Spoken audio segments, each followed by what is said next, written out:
Well, good morning to you. Happy Monday on a nasty Monday. It's April 27th. I'm not supposed to be all bundled up and wearing the winter hat. I was wearing a big old thick jacket earlier, taking Austin to school, and it's not supposed to be like this in April. It's supposed to be beautiful and sunny, and want to be outside and have a bourbon or a tequila. Maybe not at 9 o'clock, 9 a.m. But yeah, you want to be outside on a day like this and not cowering inside, having to stay warm. But haven't had a chance to do a bunch of donut with sprinkles.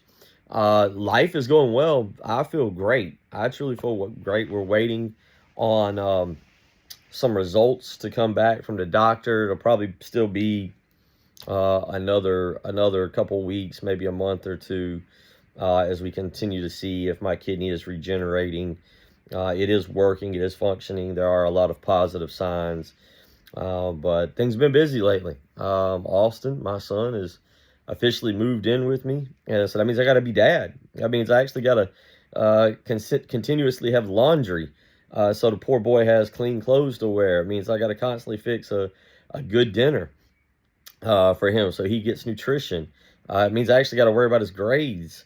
All the things that you single parents have been doing, that you got to do, I'm doing, and it's fun and it's a blast, and I wouldn't ask for it any other way. It's funny how much life has changed and altered since August 4th of last year, and the things that are going on, and I'm just very thankful for it and the direction, the path that it has taken me down. So hadn't had, because I take him to school every morning, and we get up and he grabs a little breakfast and we go to school. But going to try and get back into our donuts with sprinkles each and every morning, even though we're hitting that time of the year. Baseball was this past weekend, and South Carolina takes 2 or 3, which is great.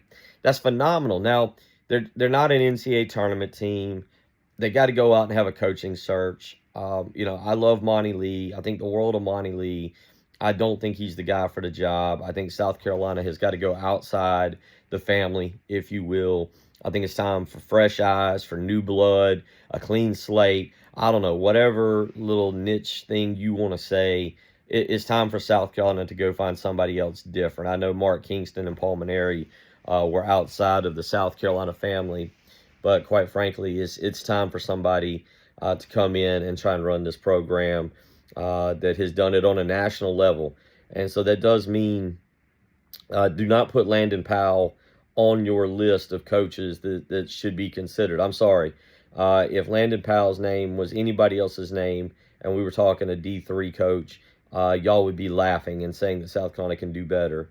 So you do not need to have Landon Powell's name on there. Kudos to him. He's doing a hell of a job at North Greenville. Might be one hell of a coach. I don't know. Quite frankly, I can honestly say I don't know if I've ever watched a North Greenville baseball game. But what I do know is that South Carolina needs to go out and get a proven winner, somebody that has led a big-time program, a Power 4, Power 5 program, and done big things. And no offense to Landon, but that's not him. But the Gamecocks do take 2 or 3. It feels a little disappointing because yesterday they're up 5-4. They got a chance to win that game and sweep. Not that it would have all of a sudden made us think, hey, NCAA tournament, here we come. But it is fun. I think it's fun for a lot of people to see South Carolina be competitive again. And, that's the point. And it's funny because I put out a tweet on Saturday afternoon that, Monty Lee at the time has won 7 conference games. He was 7-9. Obviously, he's 7-10 now. And then Paul Maneri's 34 conference games, 35 counting the SEC tournament. He was 6-28, 6-29 if you count the one loss that was in there from the SEC tournament. But just ridiculous how far this program slid backwards with Paul Maneri running the show. And again, you can't say, well, Monty Lee has come in and turned things around, but they are competitive. And I'll be honest, at this point in time in the year, that's fun to watch. And it makes me at least go, okay, hey, South Carolina's playing this afternoon. Let me put the game on television and watch. And I'm happy for that. I'm happy for that. It gives me something to do. It gives maybe y'all something to do, as opposed to when Paul Maneri was coaching and we just were like, who cares? Or you'd forget when the game was. Again, it's not like this is an NCAA tournament team. It's not like that this is a team that's going to make waves in the SEC tournament. But they're competitive.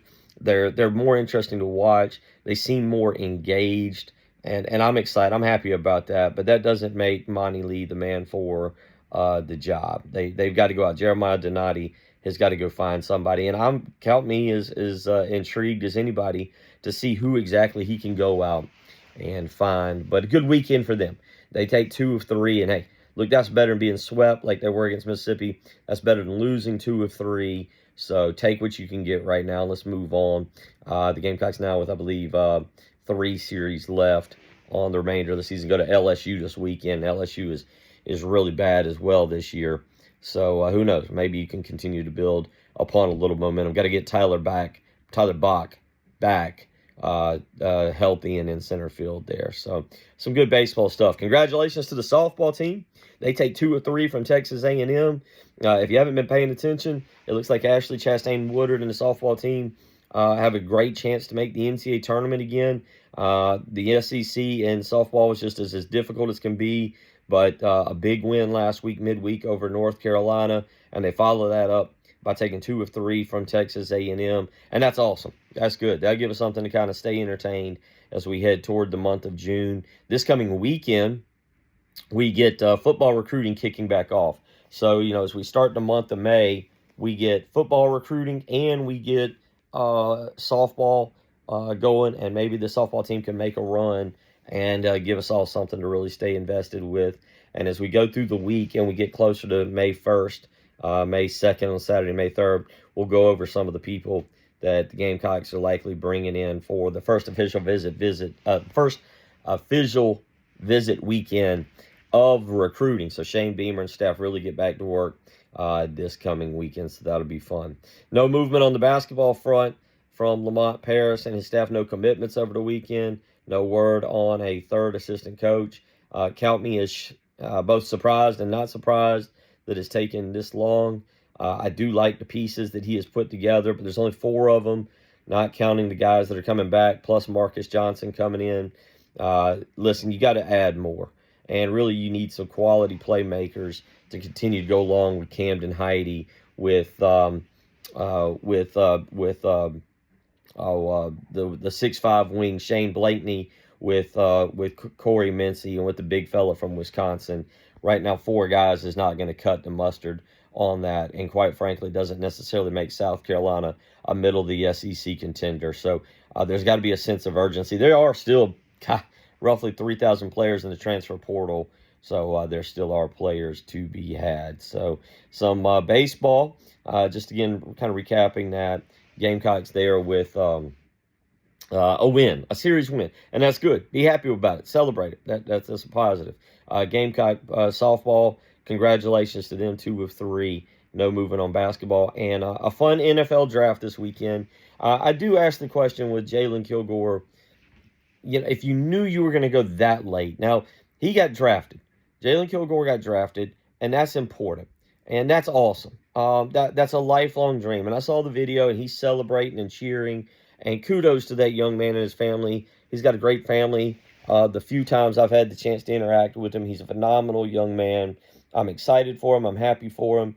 But, financially in this day and age with NIL, 5th round money, total contract is roughly $4 to $4.5 million. A little between 4 and $4.5 million. I don't know what he was getting in NIL money from South Carolina, but it makes you wonder. Now, he had 3 years of film on him, so would have coming back for a senior season helped him? It's hard to say. I can't really say he made a bad decision. I can't say that coming back would have helped. He probably made the best decision for him, but I do wonder if you knew you were going to go in the 5th round, and I think my cutoff for where you say I should go and where I shouldn't go is somewhere around the 4th round. And if you slide to the 5th, my initial reaction is probably should have stayed. That's mine, but who knows? But I think that's one we'll question and talk about a little bit today on the radio show there. Nick Barrett getting drafted. Congratulations to him. That's just an awesome story to see a guy who hung around for so long and did what he did. And then to see him now be drafted in the NFL, and that's really cool. And then Brandon Cisse to the Packers. So the Pack get another Gamecock. Long line there. Sterling Sharp, Robert Brooks, J.J. Enagbare, Keyshawn Nixon. I know I'm leaving some other people out, but good to see the Pack take another Gamecock. And best of wishes to Brandon Cisse, who comes in, does his thing for a year, and now heads off to the NFL. So really cool NFL draft weekend as well. And hey, it looks like our Diego Pavia nightmare might finally be over. He's going to go try out for the Ravens minicamp, but glad to see that he might have been taken down a peg or two from there. So there is your Monday morning donuts with sprinkles, kind of a little life update. Again, a lot going on in my life, a lot of really cool things. Again, really excited that I've got my son that has been able to move in with me, Austin at 14. Two guys just now hanging out, father and son. And man, I couldn't ask for anything else in my life. It really feels like things are going exceptionally well.